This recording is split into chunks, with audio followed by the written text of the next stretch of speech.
자, 박근혜 대통령 21일 날 검찰에 출두하겠다 이렇게 얘기를 했는데 사실 뭐 그 매번 검찰 조사 받겠다, 헌재 가겠다, 특검 조사 받겠다 이렇게 해가지고 진짜로 나갈지 안 나갈지도 의문스럽긴 해요. 예측해 보신다면 나갈까요? 나갈 수밖에 없을 것으로 생각이 됩니다. 이제는 뭐 불소추 특권이 사라졌기 때문에 만약 정말 소환에 불응한다라고 하면 박근혜 전 대통령에 대해서 검찰은 체포영장을 발부할 수밖에 없습니다. 이제 과거 사례를 보게 되면은 전두환 전 대통령 기억하시나요? 네. 그 골목 성명. 네. 기억하세요? 네. 혹시 그때 몇 살 때셨는데? 아니 전두환 대통령만 전 대통령만 기억해요. 그 전두환 대통령이 95년도에 그 이제 사실은 그때 이제 구속 수사를 받았는데요. 95년 이제 12월 2일 날 골목 설명을 발표를 하고 이제 사실은 본인의 고향 합천으로 내려갔습니다. 백담사로? 네. 네. 아니요. 그게 백당사를 내려간 거는 92년도 수사가 있었을 때고요. 예, 95년도에 이제 검찰에서 내란죄로 해서 수사를 하겠다라고 했을 때 네. 이거는 부당하다. 이미 다 끝난 수사를 왜 다시 수사를 하냐라고 하면서 정치적 수사다라고 하면서 사실은 골목 성명을 발표하고 고향으로 내려갔습니다. 네. 근데 검찰에서는 정말 신속하게 바로 그날 오후에 영장을 청구를 해가지고 이 구속영장을 바로 그 다음날 새벽에 집행하게 됩니다. 그러니까 네. 12월 2일 날 내려갔는데 12월 3일 날 새벽에 잡아가지고 안양교도소로 압송을 해가지고 안양교도소에서 수사를 하게 된 겁니다. 92년도면은 95년도입니다. 95년도면은 김영삼. 그렇죠. 근데 그때 네. 당시에 YS가 전두환 노태우에 대한 어떤 그 처벌 의지가 굉장히 강력했었잖아요. 근데 그때랑 지금이랑은 조금 분위기가 다른 것 같은데 지금도 그때처럼 검찰이 움직일까요, 과연? 네, 검찰도 아마 신속하게 수사를 하겠다라는 의지는 굉장히 강한 것으로 생각이 됩니다. 사실은 이제 소환 통보를 하겠다라고 발표를 한 시점이 바로 이번 주 화요일입니다. 네. 사실은 그렇기 때문에 사실은 화요일 생각하면 박근혜 전 대통령이 일요일날 삼성동 자택으로 갔기 때문에 사흘 만에 소환 통지를 하겠다라고 한 것이기 때문에 검찰도 이번에는 굉장히 강력한 의지를 갖고 있는 것으로 보입니다. 네. 그 이제 아주 극단적인 전두환의 예를 말씀하셨지만 대부분 정치인들도 소환 통보가 와도 뭐 며칠 좀 연기한다거나 아니면 나 그냥 안 나가 이렇게 좀 버티고 있거나 또 불응하거나 이런 경우들도 왕왕 발생하는데 그럴 여지는 잘 안 느껴지세요? 이번에 박근혜 전 대통령이요. 그럴 여지는 조금 없다라고 생각이 됩니다. 이제 지금 이야기를 들어보면 제가 어제 손범규 변호사를 만나고 왔는데요. 네. 그 손범규 변호사도 하는 이야기가 구속만은 피하고 싶다라는 취지로 말씀을 하셨습니다. 그런 것을 보면 이 박근혜 전 대통령 측 입장에서도 수사에 적극적으로 응해서 구속영장 발부하는 거는 어떻게든 막아보자라고 생각을 하는 것 같습니다. 그러면 우리가 이제 법률 지식이 좀 약하니까 범죄는 저질렀다는 것이 인정되는 상태에서 수사에 잘 응하면 구속이 안 되고 아니면 구속이 되고 이렇게 되나요? 예를 들면 이재용 같은 사람도 수사에는 잘 응할 거 아니에요? 그랬는데도 구속을 시키는 거잖아요. 어떤 네. 차이점이 있는 거죠? 이제 그 형사소송법이나 교과서에는 그렇게 돼 있습니다. 증거 인멸의 우려가 있거나 도주의 우려가 있는 경우에 구속 수사를 하는 게 타당하다라고 되어 있는데요. 이제 실제 실무를 해보게 되면 네. 중한 범죄, 그러니까 사실은 직장이 있고 뭐 본인이 수사도 적극적으로 응하고 그렇다고 한다면 사실은 도주의 우려가 없는 것으로 네. 평가를 해야 네. 되는데 변호사가 이제 저도 그랬는데요. 법정에서 그런 주장을 했는데 전부 다 구속되더라고요. 그래서 이게 어떻게 된가 봤더니 이 중대한 중형이다라고 하면 그러니까 중대한 범죄를 저질렀다라고 하면 기본적으로 도주의 우려가 높다라고 법원에서는 평가를 합니다. 그러니까 이 사안도 역시 마찬가지로 굉장히 여러 가지 범죄를 저질렀고 그 범죄 자체가 굉장히 심각하고 중대하지 않습니까? 그렇기 때문에 도주의 우려가 있다라고 기본적으로 평가를 하고요. 그다음에 이제 더해서 박근혜 전 대통령 같은 경우에는 뭐 지금까지 보도된 바에 따르면 청와대에서 조직적으로 이 사건 초기부터 해서 K스포츠재단이나 미르재단의 어떤 문제나 이런 것들을 은폐하고 축소하려는 어떤 그런 시도들이 많았고 심지어는 뭐 그 굉장히 주요한 핵심적인 어떤 증인이나 이런 사람들에게 대해서 위증을 교사하는 어떤 그런 행태를 보였기 때문에 아마도 박근혜 전 대통령에 대해서는 구속영장을 발부할 가능성이 굉장히 높아 보입니다. 그러면은 21일 날 수사 중에 구속이 될 수도 있다. 그거는 굉장히 조금 어려운데요. 그러니까 검찰 입장에서는 박근혜 전 대통령을 다시 한번 돌려보내고 향후에 수사를 좀 더 해서 구속영장을 발부하는 것을 생각해 볼 수 있는데 만약 그렇게 했을 때 구속영장을 집행하는 과정에서 지지자들과 충돌 우려가 있어서 긴급체포, 수사하는 네. 과정에서 긴급체포를 할 수 있지 않느냐라는 어떤 그런 시각도 또 있는데요. 아마도 이제 그것은 박근혜 전 대통령에 대한 어떤 예우 차원에서 그건 조금 쉽지는 않아 보입니다. 네, 굉장히 이제 정치적인 부담이 있는 거거든요. 근데 변호사 입장 말씀하셨잖아요. 손범규 변호사 만났다고 하니까 정말 언론 보도를 보니까 갑자기 정말 180도 태도가 달라졌어요. 그러니까 기자들한테도 뭐 공손하게 대하고 갑자기 달라졌는데 그거랑 또 김평우 변호사는 문전박대를 당했잖아요. 그래서 변호사 명단에서 제외가 됐는데 오늘 김평우 변호사 들어갔어요, 집에. 집에 가서 들어갔다가 그런가요? 네. 대통령이 잘 지내고 계시더라 이렇게 네. 또 기자들한테 열심히 잘 브리핑하시더라고요. 변호인단에서 빠진 거랑 뭐 일맥상통하는 뭐 그런 부분들이 네. 있나요? 특징적인 네. 게 있습니다. 그 박근혜 대통령 헌법재판소에서 대리했던 그 변호사와 지금 형사재판에 있는 그 변호사, 이걸 좀 비교해보면 네. 두드러진 특징이 있습니다. 일단 첫 번째는 서석구 변호사와 김평우 변호사가 빠져 있습니다. 네. 예, 사실은 서석구 변호사, 김평우 변호사는 정말 열성적으로 이제 변론을 하는 변호사이기 때문에 사실은 형사재판도 같이 갈 것으로 생각했는데 가지가 않았는데 이 두 분의 공통점이 있습니다. 바로 이 두 분의 공통점은 단순하게 이제 뭐 그 헌법재판소에서 뭐 열심히 변론했다라는 적극적으로 변론했다는 걸 넘어서서 이분들은 태극기 집회에 가서 굉장히 선동적으로 뭔가 발언을 한 분들입니다. 네. 이게 헌법재판소에서는 어떻게 보면 정치적인 어떤 판단이나 이런 것들이 있기 때문에 사실은 뭐 어느 정도 그게 통용이 됐을지는 모르겠지만 지금 뒤돌아서 돌이켜 평가를 해보게 되면 오히려 그런 것들이 역효과를 봤다라는 어떤 시각들이 굉장히 많습니다. 네. 그렇기 때문에 이분들이 빠진 것은 철저하게 이제 형사재판에서는 법리적인 사실관계 다툼과 법리적인 다툼을 하겠다라는 어떤 그런 측면이 강한 것 같습니다. 이정미 재판관이 그 얘기할 때도 보면 그런 게 들어있잖아요. 재판장이 온다 그래놓고 뭐 오지도 않고 뭐 제대로 응하지도 않고 막 이제 이런 것들이 다 마음에 담긴 거잖아요. 그렇죠. 재판관들도. 네. 그리고 사실은 그 저희가 이제 변호사들 철칙이 처음에 딱 실무 프랙티스를 하게 되면 무슨 일이 있어도 판사하고 싸우지 말라라고 하는 겁니다. 그리고 법리적인 주장이나 이런 것들을 강하게 판사와 다툼을 하면서 할 수가 있는데 그렇게 하지 않는 이유는 그게 혹여 우리 대리인들, 변호사가 대리하는 맞아요. 대리인들한테 피해를 줄 수 있는 우려가 될 수 있기 때문에 안 하는 건데 김평우 변호사는 이게 뭐 정말 뭐 국회 측 소추 네. 위원과 싸우는 게 아니라 재판관들과 싸우는 어떤 그런 모습을 보였기 때문에 아마도 이런 모습이 굉장히 좋지 않았다라고 평가가 네. 되는 것 같습니다. 그래서 아마 현재- 빠진 것 네. 같고요. 네. 그다음에 이제 또 두드러진 특징이 그 헌법재판도 그랬지만 이동호 재판관이라고 하는 헌법재판관 출신의 변호사가 들어갔습니다. 네. 그러니까 사실은 이 검찰의 수사를 대응한다라고 한다면 검찰에 굉장히 잔뼈가 굵은 굉장히 정관 출신의 뭐 변호사가 들어가는 게 최소한 맞습니다. 검사장급 정도는 그렇죠. 누가 들어와야. 네, 그런데 그게 들어가지가 않는 겁니다. 그래서 이제 두 가지 이유인데요. 첫 번째는 이게 또 재밌는 건데 이미 모든 그 굉장한 쟁쟁한 그 정관 출신의 변호사들이 이미 다 선임이 돼버린 겁니다. 왜 그러냐면 재벌. 바로 그렇죠. 네. 대기업들이 선임을 그러네요. 했는데 뭐 그 김앤장, 태평양 네. 뭐 이런 데가 다 선임이 되어 있는데 이분들이 주장하는 게 다 박근혜 전 대통령에게 불리한 주장인 겁니다. 네. 그러니까 박근혜 대통령의 강요에 의해서 우리는 어쩔 수 없이 출연을 했다라고 하고 있기 때문에 박근혜 네. 전 대통령의 직권 남용 행위를 이분들은 피해자로서 입증을 하고 있는 겁니다. 그러니까 이 법인에서 박근혜 전 대통령에 대한 그 변호를 그러네요. 할 수가 없는 거죠. 충돌하는 주장이기 네. 때문에. 그리고 이제 개인적으로는 이제 아마 정관 출신도 이런 것들을 수임하기에는 조금 뭐 부담이 된다라는 어떤 그런 두 가지 측면에서 정관 출신의 어떤 굉장히 조금 검찰의 잔뼈가 굵은 변호사가 지금 참여를 못 하고 있는 것으로 보입니다. 그러니까 검사장 정도 되면 우리 급수로 차관급 정도 되는 거거든요. 예, 참고로. 그러니까 현재 기각 후에 박근혜 대통령 측에서 전략 실패를 인정하고 이제 태도를 바꾼 거잖아요. 네. 근데 아까 그 변호사 입장에서 보면, 네. 그러니까 재벌 지금 재판에 선임이 돼 있는 변호사들 입장에서 보면 어느 게 더 매력적인가요? 예를 들면 이렇게 뭐 정치 권력을 변호하는 입장하고 또 재벌 권력을 변호하는 입장, 수임료는 어디가 더 커요? 재벌 권력이 훨씬 더 많죠. 그래요?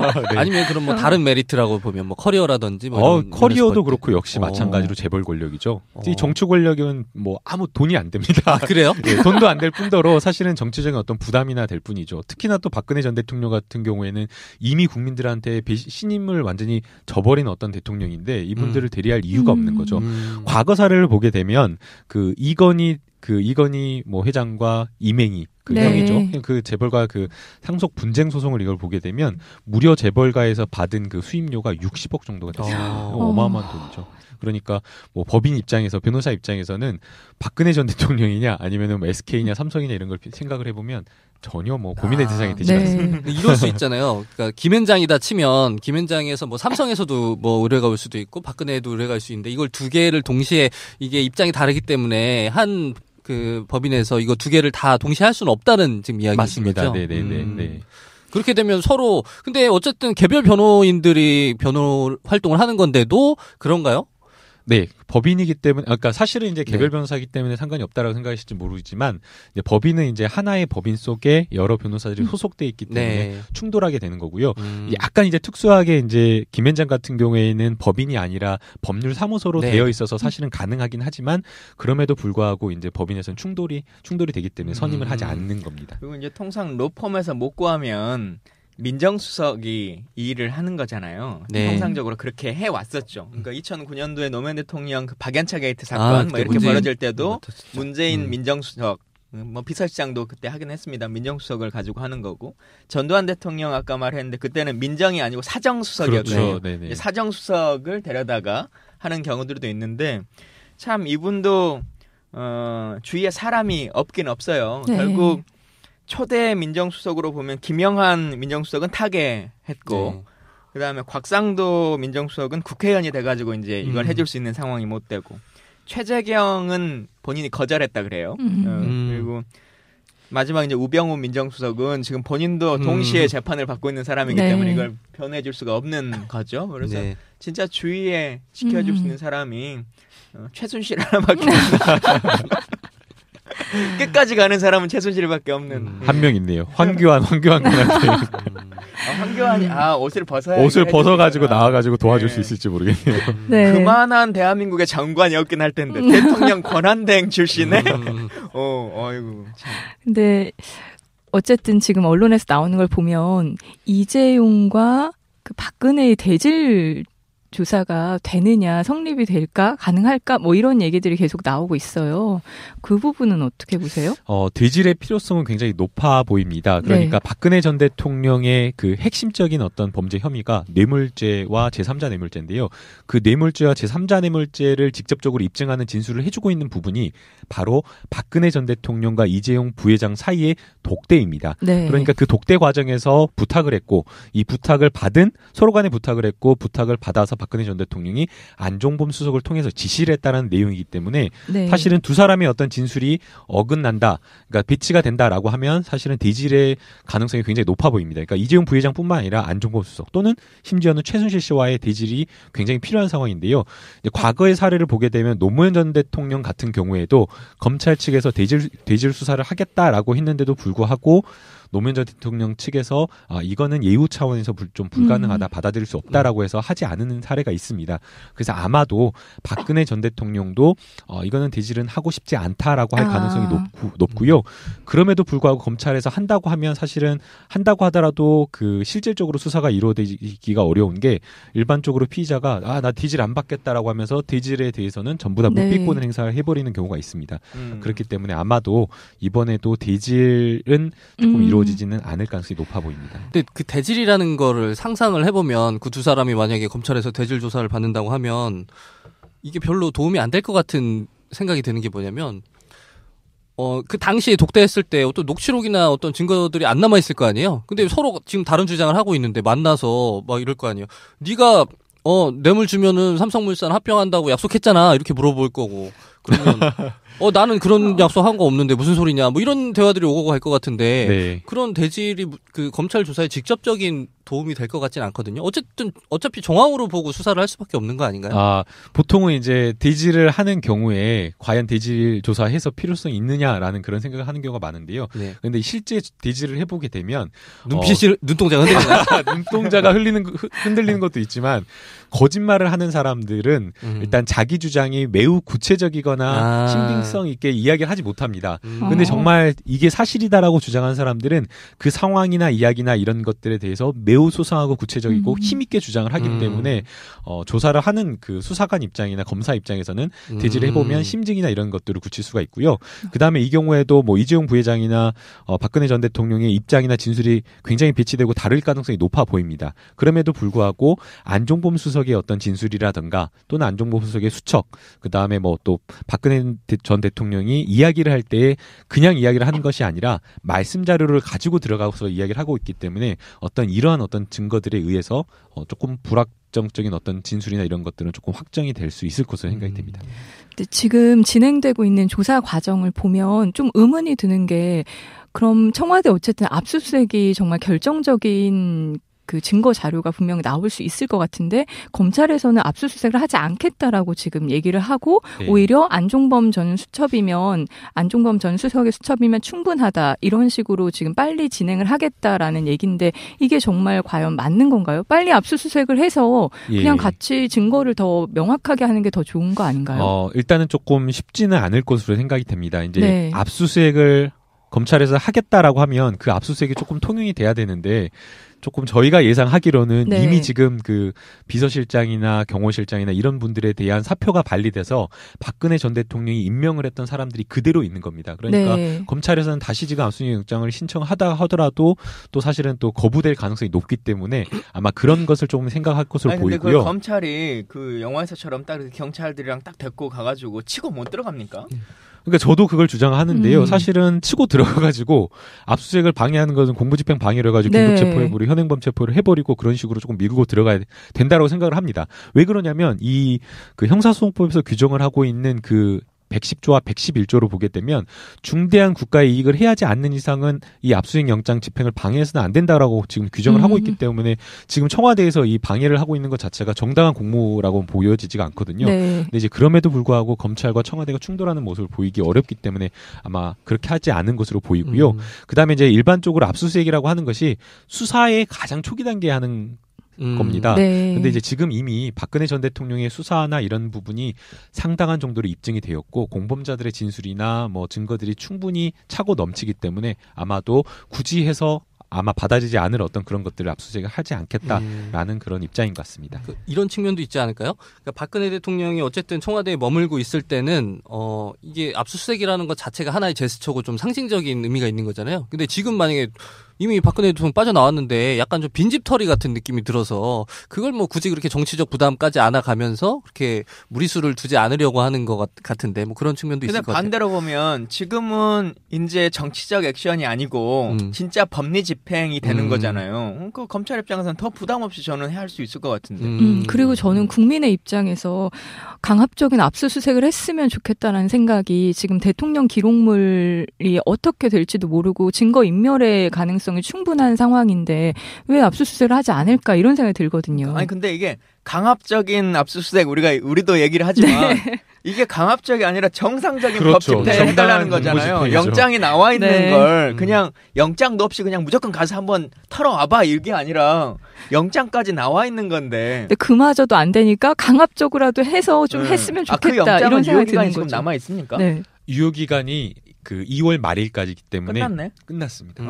못 가는구나. 근데 그 실효성이라는 측면에서 그러니까 박근혜 대통령이 있을 때는 없을 때는 좀 다를 것 같아요. 그러니까 박근혜 대통령이 머물고 있을 때 압수수색을 가는 건 이거는 진짜 그 뭐라 그럴까 뭐 굉장히 유효한 압박 수단일 수도 있고 국민들에게 보여주는 어떤 특검의 의지 같은 걸 보여줄 수도 있는데 지금 없는 상태에서는 그런 실효성은 좀 많이 사라진 것 같아요. 그러니까 갑자기 지금 네. 박근혜 전 대통령 비호하는 것입니까, 편집장님?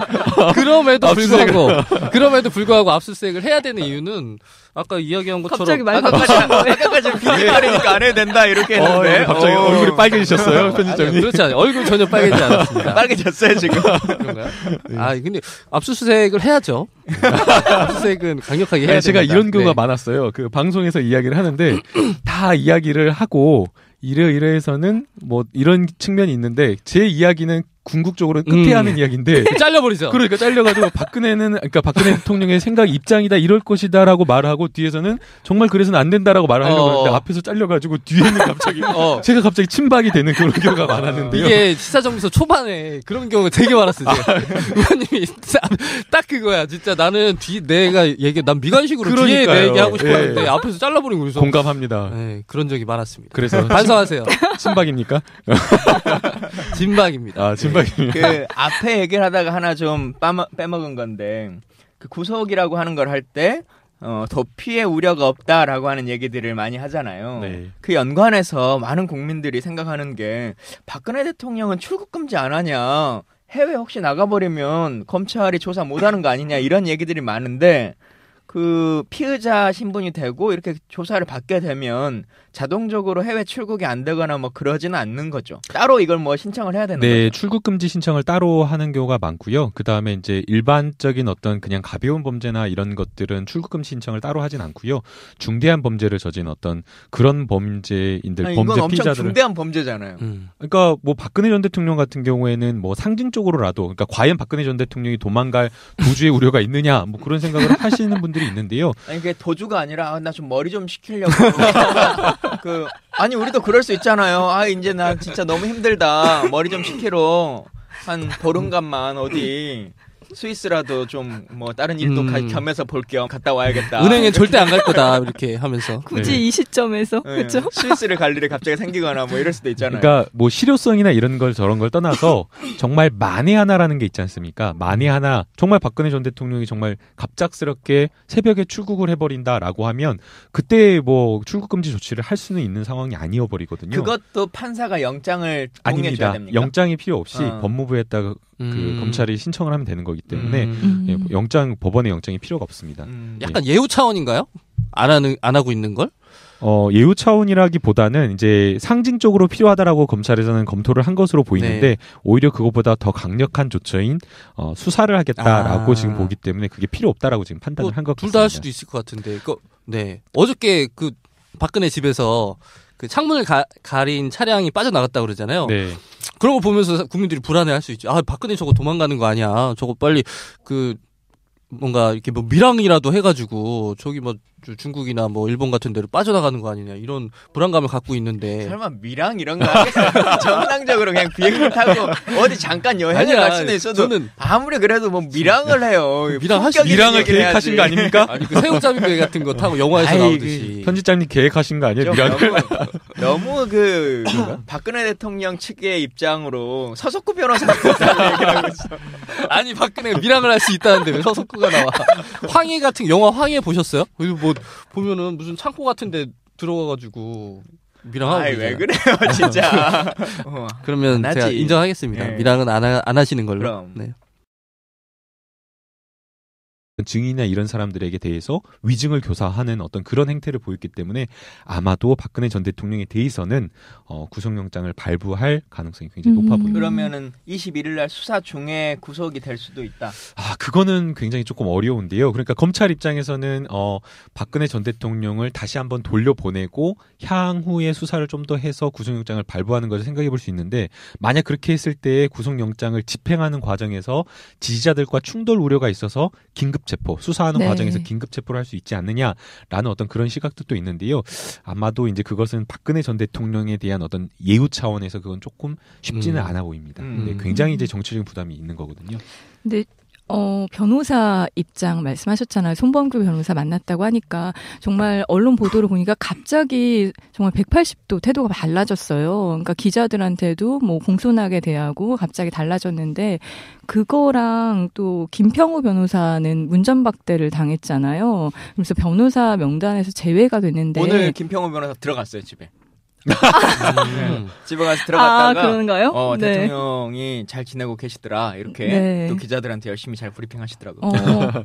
변호인단에서 빠진 거랑 뭐 일맥상통하는 뭐 그런 부분들이 있나요? 특징적인 게 있습니다. 그 박근혜 대통령 헌법재판소에서 대리했던 그 변호사와 지금 형사재판에 있는 그 변호사, 이걸 좀 비교해보면 네. 두드러진 특징이 있습니다. 일단 첫 번째는 서석구 변호사와 김평우 변호사가 빠져 있습니다. 네. 예, 사실은 서석구 변호사와 김평우 변호사는 정말 열성적으로 이제 변론을 한 변호사이기 때문에 사실은 형사재판도 같이 갈 것으로 생각했는데 가지가 않았는데 이 두 분의 공통점이 있습니다. 바로 이 두 분의 공통점은 단순하게 이제 뭐 그 헌법재판소에서 뭐 열심히 변론했다라는 적극적으로 변론했다는 걸 넘어서서 이분들은 태극기 집회에 가서 굉장히 선동적으로 뭔가 발언을 한 분들입니다. 네. 이게 헌법재판소에서는 어떻게 보면 정치적인 어떤 판단이나 이런 것들이 있기 때문에 사실은 뭐 어느 정도 그게 통용이 됐을지는 모르겠지만 지금 뒤돌아서 돌이켜 평가를 해보게 돼 정관 출신의 어떤 굉장히 조금 검찰의 잔뼈가 굵은 변호사가 지금 참여를 못하고 있는 것으로 보입니다. 네.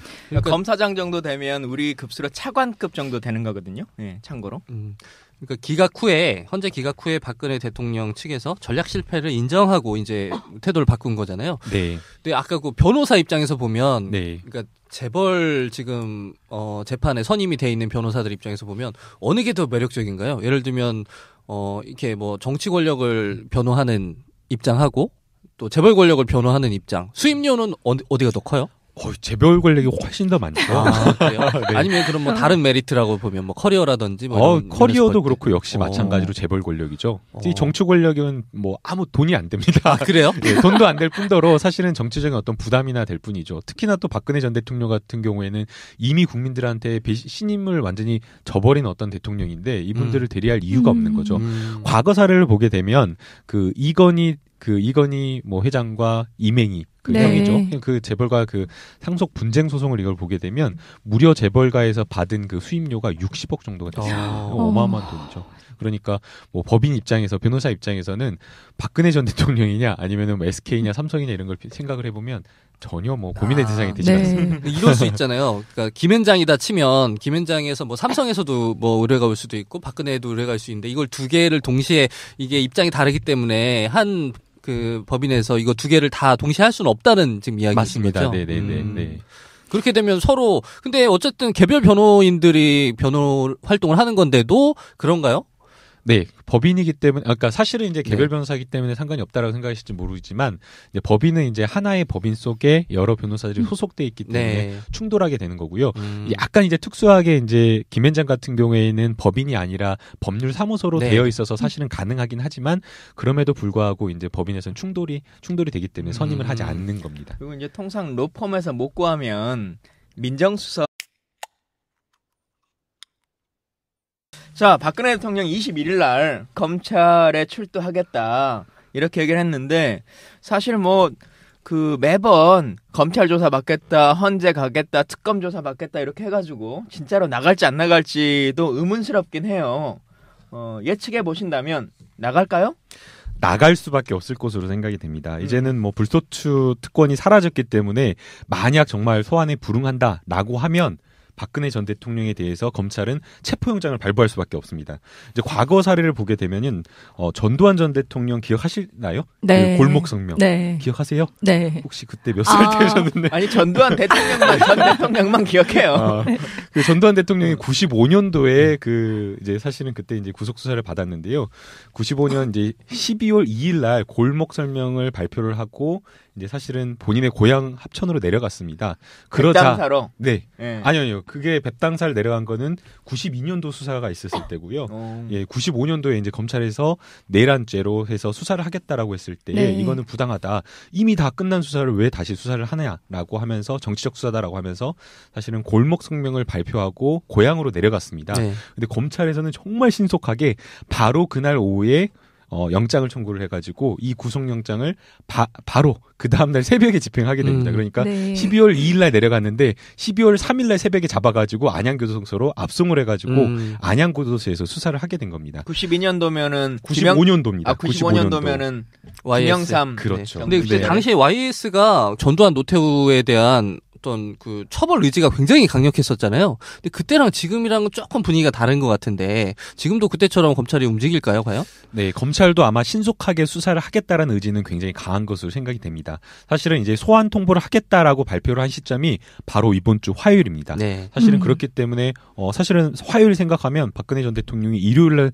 삼성동 자택으로 갔기 때문에 사흘 만에 소환 통지를 하겠다라고 한 것이기 때문에 그러면 오히려 그런 것들이 역효과를 봤다라는 어떤 시각들이 굉장히 많습니다. 네. 그렇기 때문에 이분들이 빠진 것은 철저하게 이제 형사 재판에서는 법리적인 사실관계 다툼과 법리적인 다툼을 하겠다라는 어떤 그런 측면이 강한 것 같습니다. 이정미 재판관이 그 얘기할 때도 보면 그런 게 들어있잖아요. 재판장이 온다 그래놓고 뭐 오지도 않고 뭐 제대로 응하지도 않고 막 이제 이런 것들이 다 마음에 담긴 거잖아요. 그렇죠. 재판관들도. 네. 그리고 사실은 저희가 이제 변호사들 철칙이 처음에 딱 실무 프랙티스를 하게 되면 무슨 일이 있어도 판사하고 싸우지 말라라고 하는 겁니다. 그리고 법리적인 주장이나 이런 것들을 강하게 판사와 다툼을 하면서 할 수가 있는데 그렇게 하지 않는 이유는 그게 혹여 우리 대리인들, 변호사가 대리하는 맞아요. 대리인들한테 피해를 줄 수 있는 우려가 될 수 있기 때문에 안 하는 건데 김평우 변호사는 이게 뭐 정말 뭐 국회 측 소추 네. 위원과 싸우는 게 아니라 재판관들과 싸우는 어떤 그런 모습을 보였기 때문에 아마도 이런 모습이 굉장히 좋지 않았다라고 평가가 네. 되는 것 같습니다. 그래서 아마 현재- 빠진 네. 것 같고요. 네. 그다음에 이제 또 두드러진 특징이 그 헌법재판도 그랬지만 이동호 재판관이라고 하는 헌법재판관 출신의 변호사가 들어갔습니다. 네. 그러니까 사실은 이 검찰의 수사를 대응한다라고 한다면 검찰에 굉장히 잔뼈가 굵은 굉장히 정관 출신의 뭐 변호사가 들어가는 게 최소한 맞습니다. 검사장급 정도는 그렇죠. 누가 들어와야. 네, 그런데 그게 들어가지가 않는 겁니다. 그래서 이제 두 가지 이유인데요. 첫 번째는 이게 또 재밌는 건데 이미 모든 그 굉장한 쟁쟁한 그 정관 출신의 변호사들이 이미 다 선임이 돼버린 겁니다. 왜 그러냐면 재벌. 바로 그렇죠. 네. 대기업들이 선임을 그러네요. 했는데 뭐 그 김앤장, 태평양 뭐 네. 이런 데가 다 선임이 되어 있는데 이 주장하는 게 이분들이 주장하는 게 다 박근혜 전 대통령에게 불리한 주장인 겁니다. 네. 그러니까 박근혜 대통령의 강요에 의해서 우리는 어쩔 수 없이 출연을 했다라고 하고 있기 때문에 박근혜 네. 전 대통령의 직권 남용 행위를 이분들은 피해자로서 입증을 하고 있는 겁니다. 그러니까 이 법인에서 박근혜 전 대통령에 대한 그 변호를 그러네요. 할 수가 없는 거죠. 충돌하는 주장이기 네. 때문에. 그리고 이제 개인적으로는 이제 아마 정관 출신도 이런 것들을 수임하기에는 조금 뭐 부담이 된다라는 어떤 그런 두 가지 측면에서 검찰도 이번에는 굉장히 강력한 의지를 갖고 있는 것으로 보입니다. 네. 그 이제 아주 극단적인 전두환의 예를 말씀하셨지만 대부분 정치인들도 소환 통보가 와도 뭐 며칠 좀 연기한다거나 아니면 나 그냥 안 나가 이렇게 좀 버티고 있거나 또 불응하거나 이런 경우들도 왕왕 발생하는데 그럴 여지는 잘 안 느껴지세요? 이번에 박근혜 전 대통령이요. 그럴 여지는 조금 없다라고 생각이 됩니다. 이제 지금 이야기를 들어보면 제가 어제 손범규 변호사를 만나고 왔는데요. 네. 그 손범규 변호사도 하는 이야기가 구속만은 피하고 싶다라는 취지로 말씀을 하셨습니다. 그런 것을 보면 이 박근혜 전 대통령 측 입장에서도 수사에 적극적으로 응해서 구속영장 발부하는 거는 어떻게든 막아보자라고 생각을 하는 것 같습니다. 그러면 우리가 이제 법률 지식이 좀 약하니까 범죄는 저질렀다는 것이 인정되는 상태에서 수사에 잘 응하면 구속이 안 되고 아니면 구속이 되고 이렇게 되나요? 예를 들면 이재용 같은 사람도 수사에는 잘 응할 거 아니에요? 그랬는데도 구속을 시키는 거잖아요. 어떤 네. 차이점이 있는 거죠? 이제 그 형사소송법이나 교과서에는 그렇게 돼 있습니다. 증거 인멸의 우려가 있거나 도주의 우려가 있는 경우에 구속수사를 하는 게 타당하다라고 되어 있는데요. 이제 실제 실무를 해보게 되면 네. 중한 범죄, 그러니까 사실은 직장이 있고 뭐 본인이 수사도 적극적으로 응하고 그렇다고 한다면 사실은 도주의 우려가 없는 것으로 네. 평가를 해야 네. 되는데 변호사가 이제 저도 그랬는데요. 법정에서 그런 주장을 했는데 전부 다 구속되더라고요. 그래서 이게 어떻게 된가 봤더니 이 중대한 중형이다라고 하면 그러니까 중대한 범죄를 저질렀다라고 하면 기본적으로 도주의 우려가 높다라고 법원에서는 평가를 합니다. 그러니까 이 사안도 역시 마찬가지로 굉장히 여러 가지 범죄를 저질렀고 그 범죄 자체가 굉장히 심각하고 중대하지 않습니까? 그렇기 때문에 도주의 우려가 있다라고 기본적으로 평가를 하고요. 그다음에 이제 더해서 박근혜 전 대통령 같은 경우에는 뭐 지금까지 보도된 바에 따르면 청와대에서 조직적으로 이 사건 초기부터 해서 K스포츠재단이나 미르재단의 어떤 문제나 이런 것들을 은폐하고 축소하려는 어떤 그런 시도들이 많았고 심지어는 뭐 그 굉장히 주요한 핵심적인 어떤